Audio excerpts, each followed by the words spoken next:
Good morning, everyone. So, here we are once again with the continuation of our chapter number 15, that is some natural phenomena. Right, class?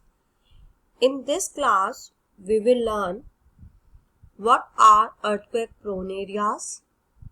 We will learn about Richter scale and we will also learn about seismograph. So, let's proceed with today's session. Earthquake prone areas. Basically beta, earthquake prone areas are those areas where earthquake occurs frequently, right? Since the earthquakes are caused by the sliding of the plates due to pressure built under the plate joint, the plate joints are understood as the weak points which can easily give way to earthquakes. This point we have already discussed in our previous session कि जो tectonic plates होती हैं वो जहाँ पे joint होती हैं उन एरियाज में अर्थक्वेक आने के चांसेस होते हैं वो बहुत ज़्यादा होते हैं. That's why these joints are called seismic zones और दी फॉल्ट जोन्स. अब क्योंकि वहाँ पे अर्थक्वेक आने के जो चांसेस होते हैं वो बहुत ज़्यादा होते हैं तो उनको हम फॉल्ट जोन्स और सेस्मिक जोन्स बोलते हैं. These places situated above the plate joints are called earthquake prone areas. The places in India which are most likely to suffer earthquake any time are Central Himalayas, Western Himalayas, Kashmir, whole of Northeast India, Kutch, Indo-Gangetic Plain and Rajasthan.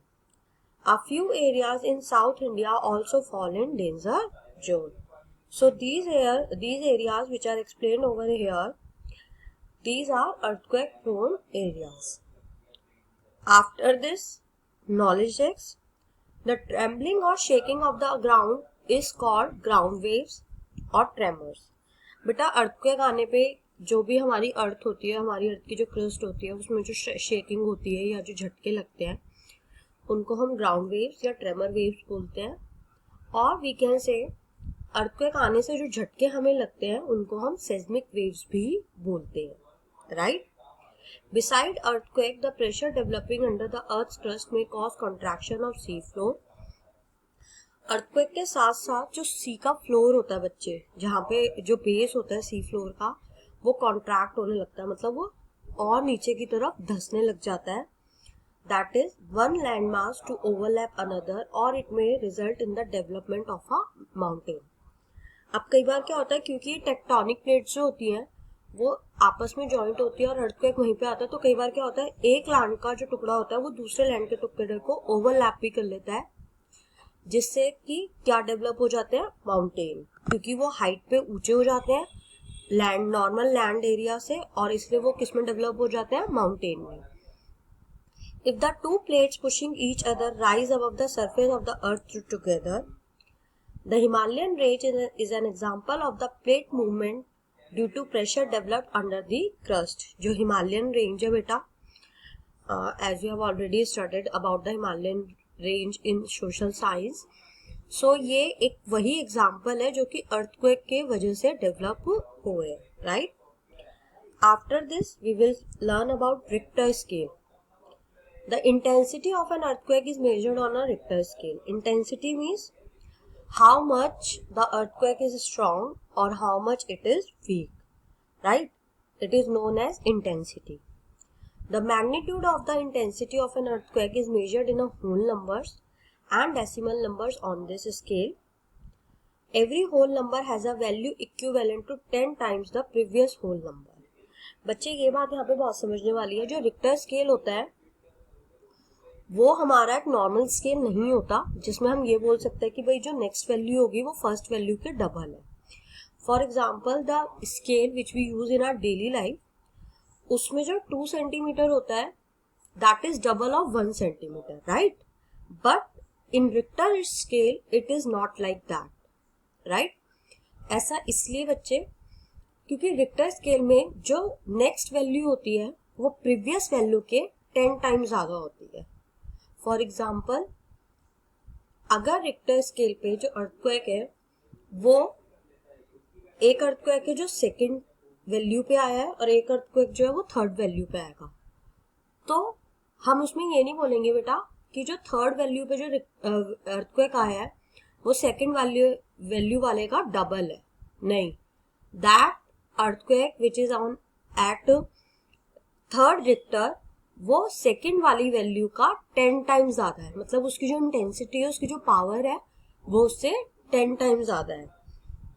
That is the power of an earthquake of magnitude on 3 on Richter scale is 10 times that of the magnitude 2 on the same scale. Thus, an increase of measure of 1 on the Richter scale is practically 10-fold increase in the magnitude of an earthquake. Means, अगर किसी भी earthquake की value Richter scale पे bye 1 increase होती है तो इसका मतलब ये नहीं है कि बेटा कि वो सिर्फ डबल ही हो रहा है. इसका मतलब ये है कि उसकी जो पावर है, उसकी जो इंटेंसिटी है वो 10 टाइम्स बढ़ के आ रही है, right?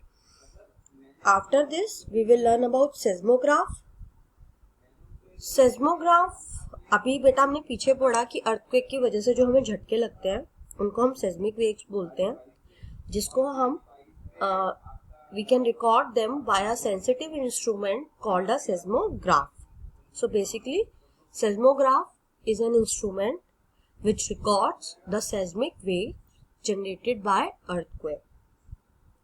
A seismograph is a rod of a pendulum suspended from a stand whose lower end is attached with a pen. Right? Here you can see this picture.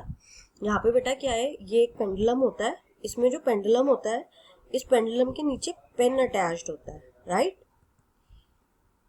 A roll of a long and a thin strip of paper and a drum is allowed to move under the vibrating pen so that the pen leaves the marks of the vibration on the strips of the paper. As you can see in this diagram, यहाँ पे क्या एक role of paper होता है और इसकी जो pen की टिप होती है बेटा, it is always pointed at the roll of the paper. So जब भी सेस्मोग्राफ जो होता है वो ग्राउंड मूवमेंट की वजह से शेक करता है, उससे क्या होता है, जो पेन होता है वो उस वाइब्रेशन के जो मार्क्स होता है वो इस पेपर रोल पे रिकॉर्ड करता है, राइट? और ये जो पेपर रोल होता है बेटा, ये it always keep on rolling, ये हमेशा मूव करता रहता है. The study of recorded vibrations helps the scientists to map the earthquake completely, right? और इसी की वजह से जो हमारे साइंटिस्ट होते हैं वो डिस्कवर कर पाते हैं कि earthquake कितनी इंटेंसिटी का आया था. Advances in seismograph technology have increased our understanding of both the earthquakes and the earth. और डे बाय डे बेटा seismograph में क्या हो रहा है कि इम्प्रूवमेंट हो रही है, डेवलपमेंट हो रही है, जिसकी वजह से हम और जो साइंटिस्ट हैं वो अर्थक्वेक और अर्थ के बारे में समझने में और ज़्यादा बेटर अंडरस्टैंडिंग कर सकते हैं, right? So that's all for today. Thank you so much everyone.